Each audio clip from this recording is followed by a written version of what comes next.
Ljudi, ja sam se ranije smela youtuberima kada se ono srede samo u tom gornjem delu, a dole budu, sačuvaj me Bože. Ali evo danas imate priliku da me vidite u ovako lepom izdanju, gore sam skroz kockana, sređena, nosim džemperić, a dole. Znači treša na lastiš, ono, viri mi pola guzice, mislim strašno. U svakom slučaju, divno je da se taj deo ne vidi, tako da zamislite da sam cela skockana i ajmo da pričamo o današnjoj temi. Danas sam za vas spremila sjajne recepte za bebin ručak koje su za neki uzrast od 8+ meseci, s tim što će moći i mame koje imaju malo manje bebe da koriste ove recepte, samo sa malo manje sastojaka i hrana treba da bude onako malo više usitnjena, tako da to je to.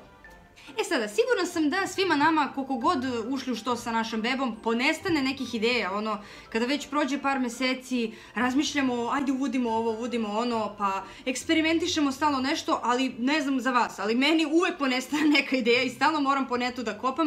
I onda sam došla na ideju da vam snimim neki ovakav video koji će vam dati neke super ideje i podstaći malo vašu maštu da bebi eksperimentišete sa tim kašicama i da napravite nešto novo. Prvo ćemo da se osvrnemo na to šta bebe treba da jedu u ovom periodu i šta je ono što se novo uvodi u njihovu ishranu. Glavna bebina hrana za ovaj period jeste i dalje mleko, što se podrazumeva. Najbolja bi bila varijanta da beba i dalje sisa ili da pije adaptirano mleko. E sad, kravlje mleko je onako jedna stavka oko koje se većina pedijatara ne slaže da se daje bebi do godinu dana. Bar su mi tako rekli svi pedijatri koje sam u međuvremenu upoznala, srela, pitala. Čak sam pitala i patronažnu sestru koja mi je isto to rekla da do godinu dana ne treba da se bebi daje kravlje mleko zato što nije dobro za varenje. Međutim, ja se ne bih u potpunosti složila sa tim, zato što mislim da beba od nekog 8. meseca bez problema može da pije i kravlje mleko. Zato što adaptirano mleko je, ne znam da ste pogledali koji su sastojci adaptiranog mleka, svaki sastojak je izdvojen iz kravljeg mleka, s tim što je na sve to izdvojeno dodato još brdo vitamina koji su bebi jako korisni i to je vrhunska stvar, ali kada pogledate malo na finansijskom nivou, kravlje mleko košta neuporedivo manje od adaptiranog mleka i u nekom periodu od 6. meseca kada beba počne strašno puno da jede, mislim da ne znam koliko ljudi sebi može da priušti taj luksus da jednostavno na 2-3 dana kupuje bebi mleko od 2000 dinara koliko košta ona velika kutija od 800 grama. Išla sam i tom logikom da ako pije adaptirano mleko i ne smeta mu za varanje, šta će mu sad smetati kravlje mleko? Možda nema toliko vitamina,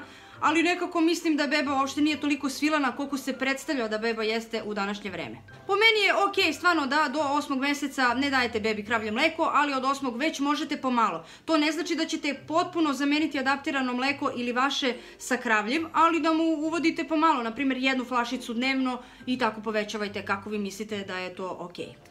Iskreno da vam kažem, to je neko moje mišljenje što se tiče kravljeg mleka. Sigurna sam da se dobar deo ljudi koji su stručniji za ishranu beba neće složiti sa mnom, ali ako uzmemo u obzir to da sam ja pitala mnogo mama šta one predlažu, kako su one hranile svoje bebe i pitala sam i naše mame i mnogo mlađe mame i sve su se one složile sa jednom činjenicom, a to je da su bebi realno davale mleko pre godinu dana i da bebama ništa nije falilo. Najviše me oduševio odgovor svih mama koje su odgajale svoju decu u to neko vreme kad sam se ja rodila, znači od 90. do 95. recimo, kada je bila i nestašica, inflacija, svega, tad nisu imali toliko adaptiranog mleka, bar mi je tako mama rekla, ne znam da li laže, ali nikad u životu nije lagala do sad.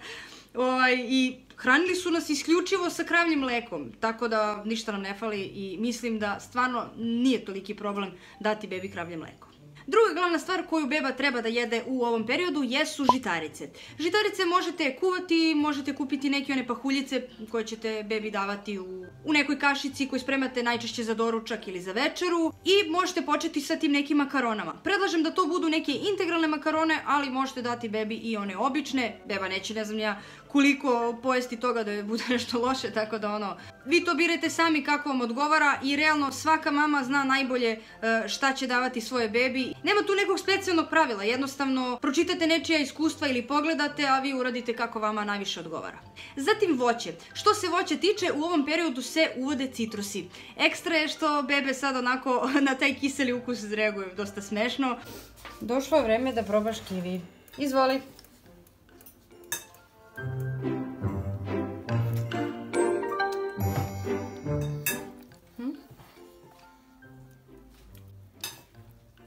Pa ruka ukusnija od kivija, čoveče. Da. Ajde. sve ukusne kivi. Nemoj da si me zabrzo. Moranđica, izvoli.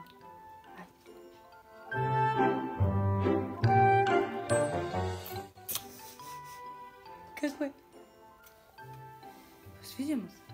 Snimila sam jedan video koji je vezan za neki bebin doručak, odnosno za neke ideje, šta možete spremati bebama. I tu sam pokazala kako možete citruse da iskoristite na najlepši mogući način, a da beba ne mora to da žvaće.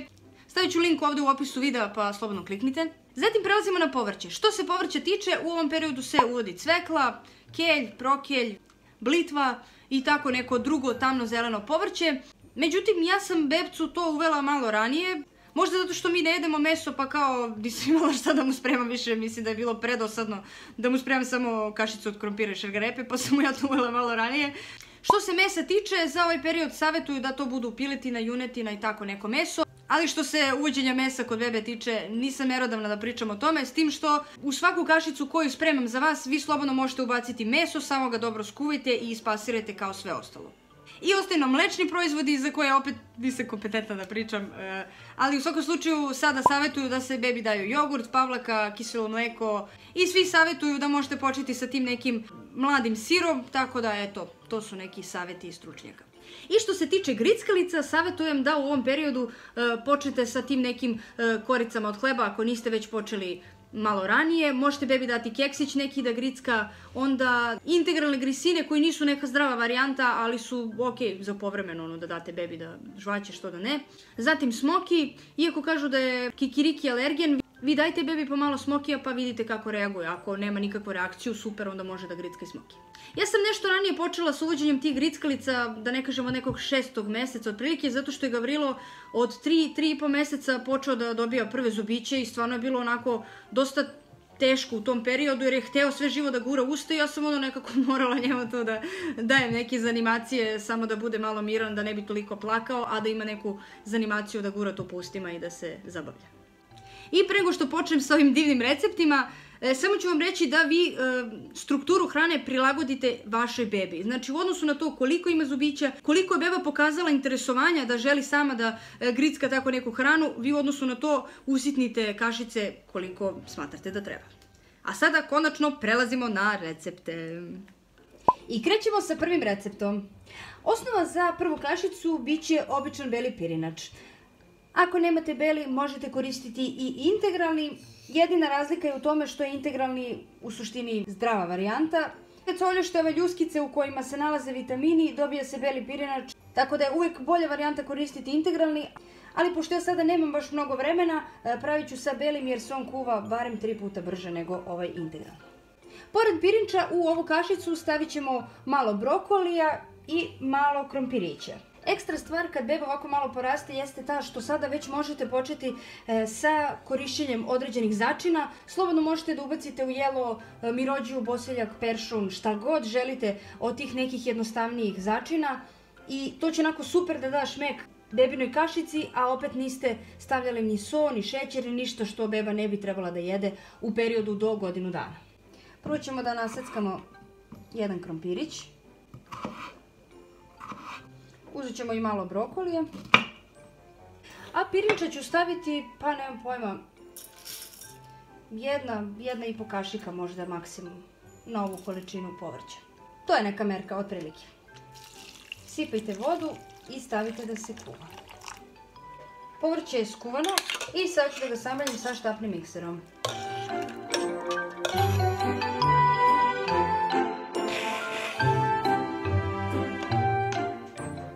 Od začina ovdje ću dodati malo mirođije. I tadam! Gotova je prva kašica. Za drugu kašicu koristit ćemo sljedeće sastojke.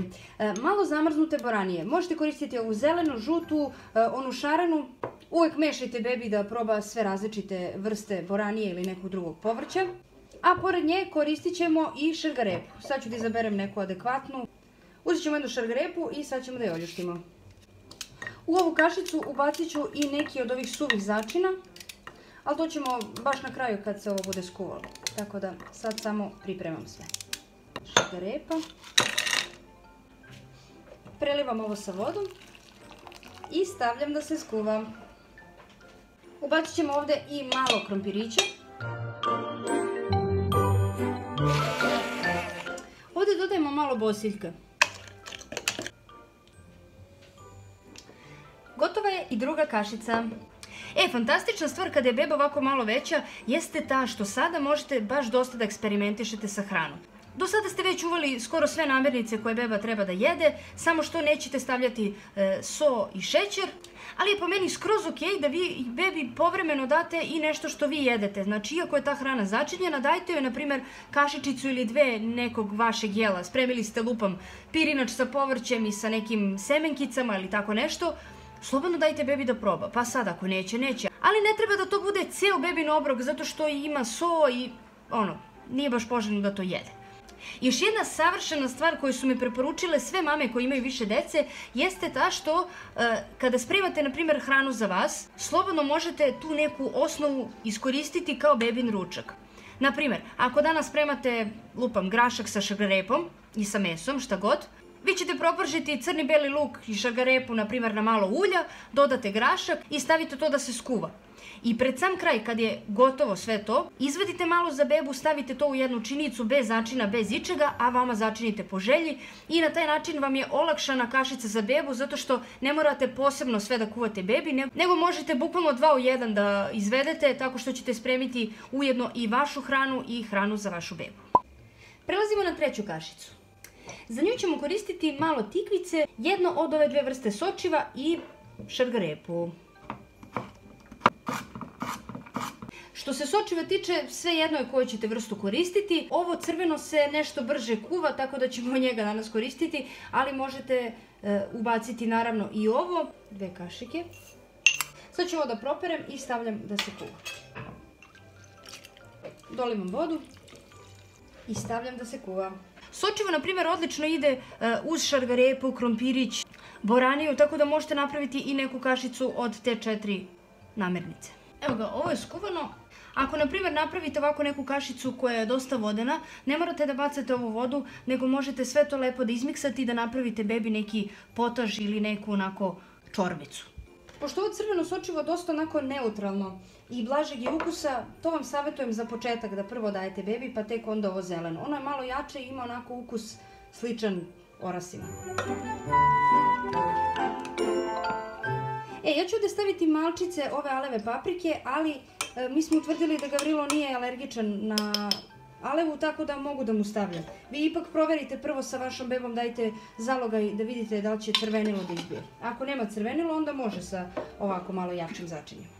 Stavit ću i malo suvog peršuna, vi možete da stavite origano, šta god imate. I tadam! Gotova je još jedna kašica. I za poslednju kašicu koju sam za danas pripremila, koristit ćemo malo ovog tamno-zelenog povrća, a to su spanać i blitva. Naravno, neću staviti samo zeleno povrće, dodat ćemo i malo pirinča, ali hajde da počnemo sad sa ovim. Naseckajte prvo sveže opran spanać. Ukoliko nemate svež, možete staviti i onu jednu kockicu onog zamrznutog, ali opet najbolje je da to bude svež spanać. Zatim tu dodajemo pirinač, isto ćemo 1,5 kašiku, tako, sipamo malo vode i stavljamo da se skuva. I za malo da mi izgori 4. kašica, ovdje dodajem malo ovog hladno ceđenog suncokretovog ulja. Ovo hladno ceđeno suncokretovo ulje je fantastično, znači preukusno je baš i sigurno će se svidjeti bebama. I naša posljednja kašica je gotova. I ljudi, sve 4 kašice su spremne. Ja ih uvijek oko stavim u jednu činicu kada snimam video da mogu sutra da dam Gavrilu da jede. Nadam se iskreno da će vam se dopasti ovi recepti. Vi možete da kombinujete apsolutno kako god vi želite i kako vi spremate inače u vašoj kuhinji. Ovo su neke od mojih ideja, a ja sam to sve isprobala na Gavrilu, pošto je on zamrče za moje eksperimentisanje u kuhinji. I šta mu se svidelo, uvek podelim sa vama. Tako da, evo, danas ovih recepata koje sam pripremila za vas. Iskreno se nadam da ćete uživati i da ćete spremiti ove divne kašice vašim bebama. I htjela bih da vas zamolim da mi u komentarima pišete obavezno šta je ono što ste vi kombinovale od hrane i kakve ste vi kašice spremale, šta je ono što vole vaše bebe, jer uvek ideja ponestane, tako da sigurna sam da će svima nama to biti korisno. Kako meni, tako i drugim mamama koje gledaju ove videe. To je to za danas. Uživajte i vidimo se za par dana. Ćao se!